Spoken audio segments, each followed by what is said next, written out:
बिस्मिल्लाहिर्रहमानिर्रहीम। अस्सलामु अलैकुम डियर स्टूडेंट्स। हम सेकंड यूनिट पढ़ रहे थे जिसमें हमने स्टार्ट किया था ट्रांसपोर्ट इन ह्यूमंस और ह्यूमन ट्रांसपोर्ट सिस्टम यानी कि ब्लड सर्कुलेटरी सिस्टम के बारे में हम डिस्कस कर रहे थे, जिसमें हमने बात की थी कि ब्लड सर्कुलेटरी सिस्टम के 3 कंपोनेंट्स हैं, हार्ट, ब्लड वेसल्स और ब्लड। हार्ट की फंक्शनिंग और स्ट्रक्चर के बारे में हम देख चुके थे कि हार्ट का क्या साइज़ है, मस्कुलर पंप है, ये इस तरह तमाम चीज़ें हम डिस्कस कर चुके हैं।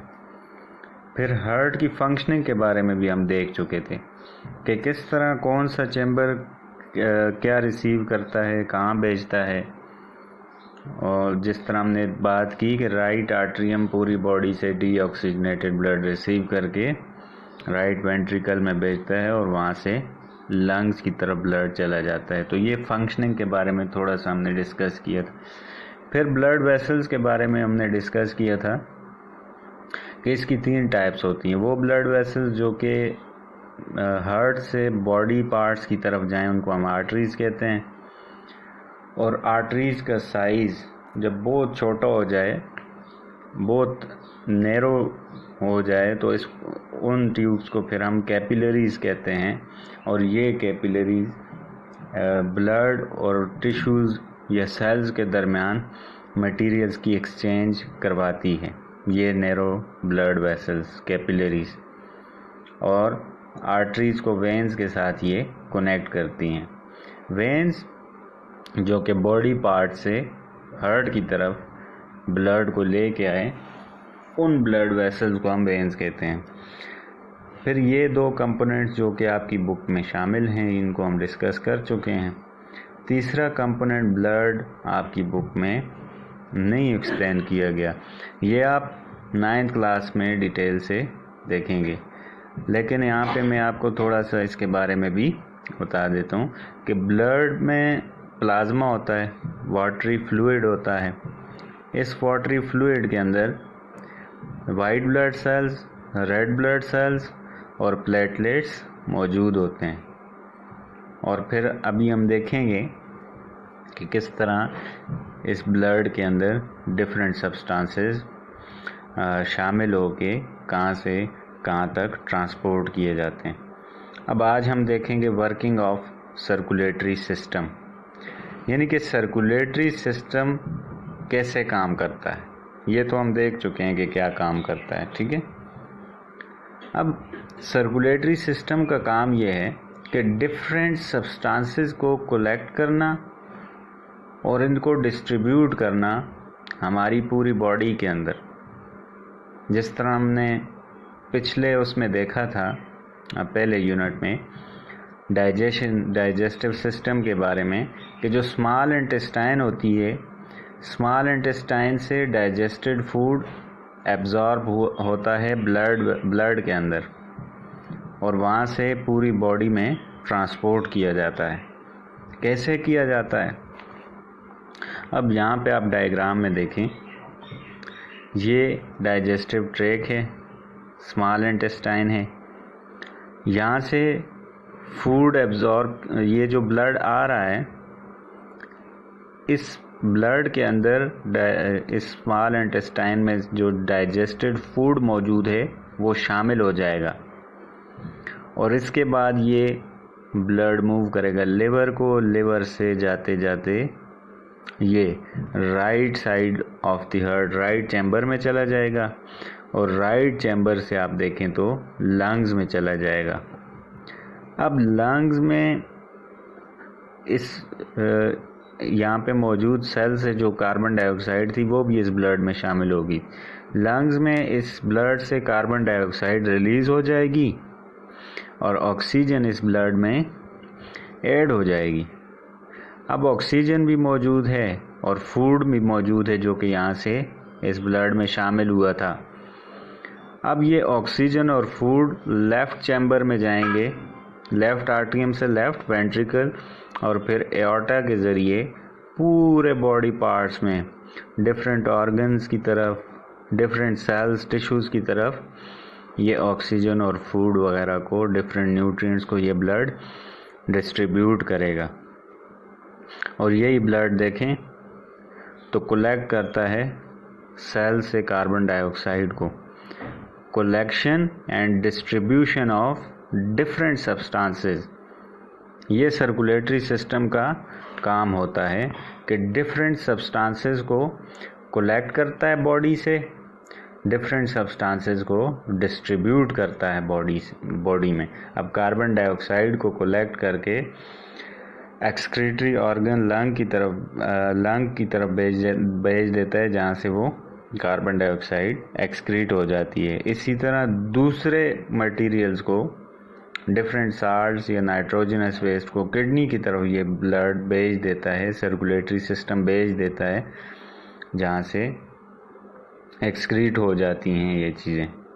तो कलेक्ट करता है डिफरेंट सब्सटेंसेस को और डिफरेंट सब्सटेंसेस की डिस्ट्रीब्यूशन करता है पूरी बॉडी के अंदर, ऑक्सीजन और फूड की डिस्ट्रीब्यूशन करता है। इसके अलावा डिफरेंट और मटेरियल्स की, कैल्शियम की, इस तरह बहुत सारी चीज़ों की डिस्ट्रीब्यूशन करता है। फिर ये बात हम डिस्कस कर चुके हैं कि स्मॉल इंटेस्टाइन से ब्लड में फूड शामिल होके कैसे हमारी बॉडी तक पहुंचता है। फिर इसके बाद है कि ऑक्सीजन जो कि ब्लड में एब्जॉर्ब होती है लंग्स के अंदर, oxygen is absorbed in blood. कहाँ पे होती है ऑक्सीजन ब्लड में? कहाँ पे शामिल होती है? लंग्स में। और लंग्स से ऑक्सीजन जो शामिल हुई है ब्लड में, ये ट्रांसपोर्ट की जाती है and transported to different body parts, different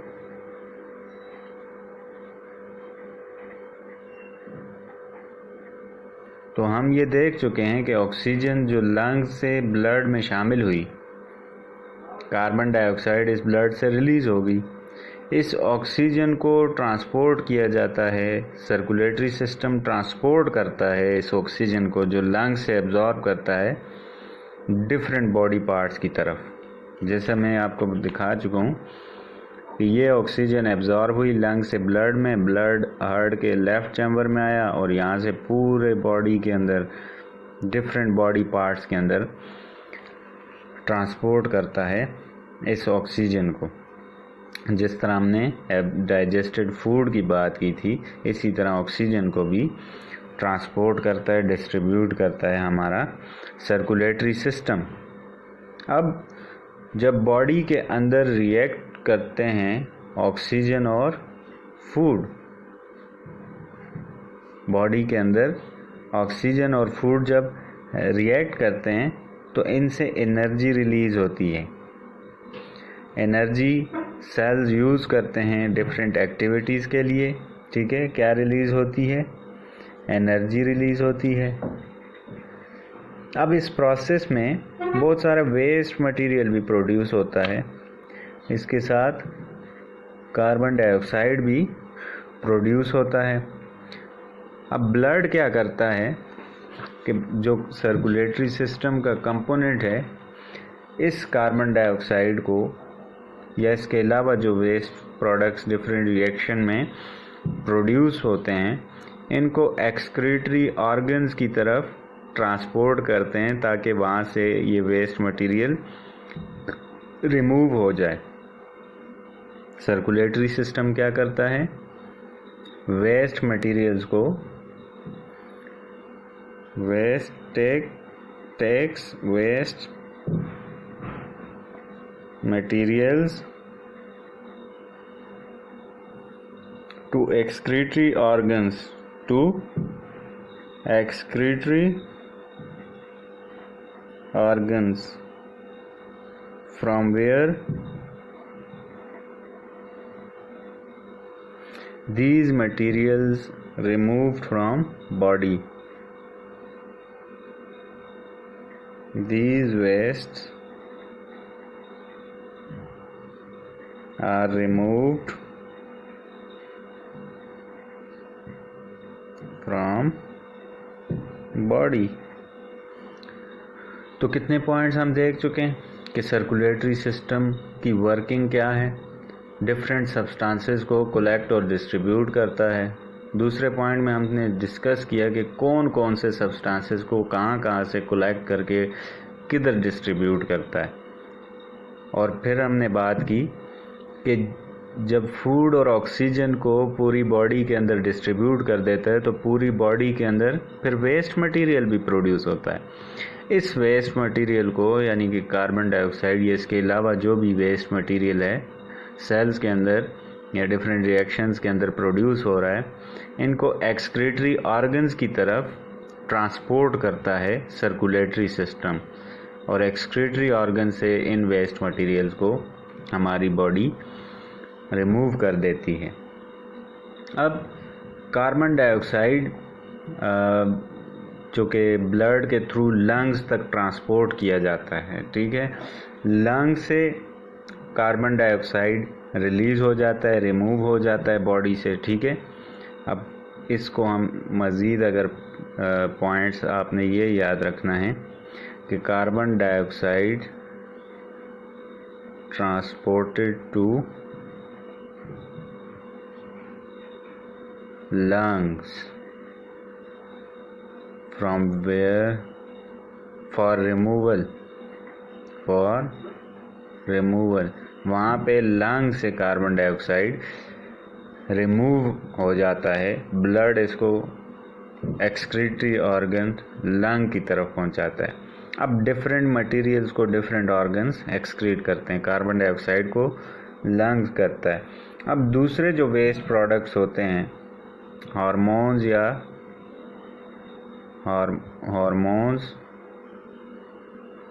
या फिर दूसरे जो वेस्ट प्रोडक्ट्स होते हैं and waste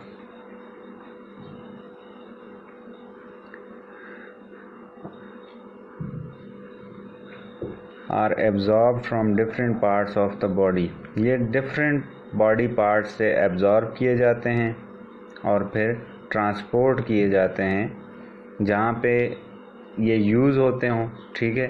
for example insulin hormone है, ये स्टमक के पास एक ग्लैंड है पेनक्रियाटिक ग्लैंड, जो कि पेनक्रियाटिक जूस भी सिक्रीट करता है और साथ में कुछ हार्मोन्स भी बनाता है। ये हार्मोन वहाँ से ब्लड में शामिल हो जाएंगे और इनका जहाँ पे काम है, किडनी में काम है, लंग्स में काम है, ब्रेन में काम है, वहाँ पे पहुँचाए जाएंगे।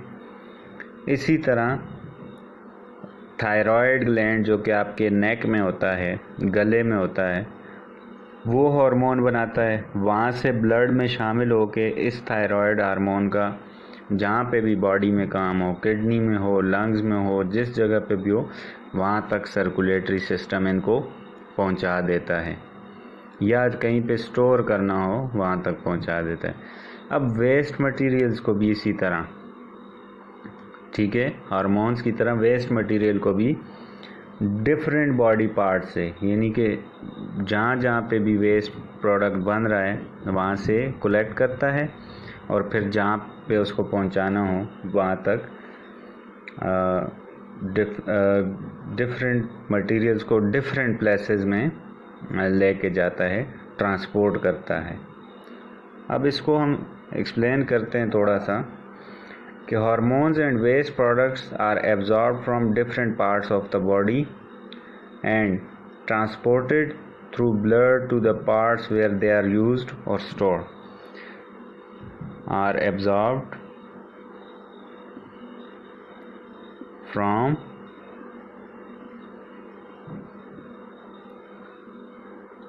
different parts of the body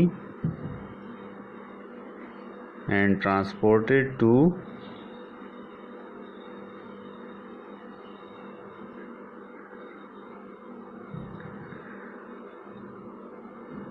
जहाँ पे इनका यूज़ हो, where they are used or stored। या फिर जहाँ पे इनको कुछ देर के लिए स्टोर किया जा सके ताकि बाद में वो यूज़ हो सकें। तो अब हम डिस्कस कर चुके हैं वर्किंग ऑफ सर्कुलेटरी सिस्टम को कि ये डिफरेंट सब्सटेंसेस को कलेक्ट करता है डिफरेंट बॉडी पार्ट से और फिर उनको डिस्ट्रीब्यूट करता है डिफरेंट बॉडी पार्ट्स। किस सब्सटेंस को कहाँ से कलेक्ट करता है और कहाँ पे बेचता है, इसके बारे में हम देख चुके हैं। जैसा कि डाइजेस्टेड फूड को स्मॉल इंटेस्टाइन से कलेक्ट करता है ब्लड, या सर्कुलेटरी सिस्टम में डाइजेस्टेड फूड स्मॉल इंटेस्टाइन से शामिल हो जाता है और ट्रांसपोर्ट किया जाता है। सर्कुलेटरी सिस्टम इसको ट्रांसपोर्ट कर देता है पूरी, यानी कि फूड को तो हर एक सेल तक जाना होता है, पूरी बॉडी के जितने भी पार्ट्स हैं हर एक तक जाना होता है। इसी तरह ऑक्सीजन इसको लंग से एब्जॉर्ब किया जाता है और तमाम के तमाम बॉडी पार्ट्स में ऑक्सीजन और फूड को भेजा जाता है। अब ये ऑक्सीजन और फूड जब रिएक्ट करते हैं तो एनर्जी प्रोड्यूस करते हैं, साथ में waste material carbon dioxide produce करते हैं, क्योंकि कार्बन डाइऑक्साइड एक वेस्ट प्रोडक्ट है। वेस्ट प्रोडक्ट क्यों है? क्योंकि इसका बॉडी के अंदर यूज़ नहीं है। अब ये वेस्ट प्रोडक्ट एक्सक्रीटरी ऑर्गन्स की तरफ लेके जाता है सर्कुलेटरी सिस्टम।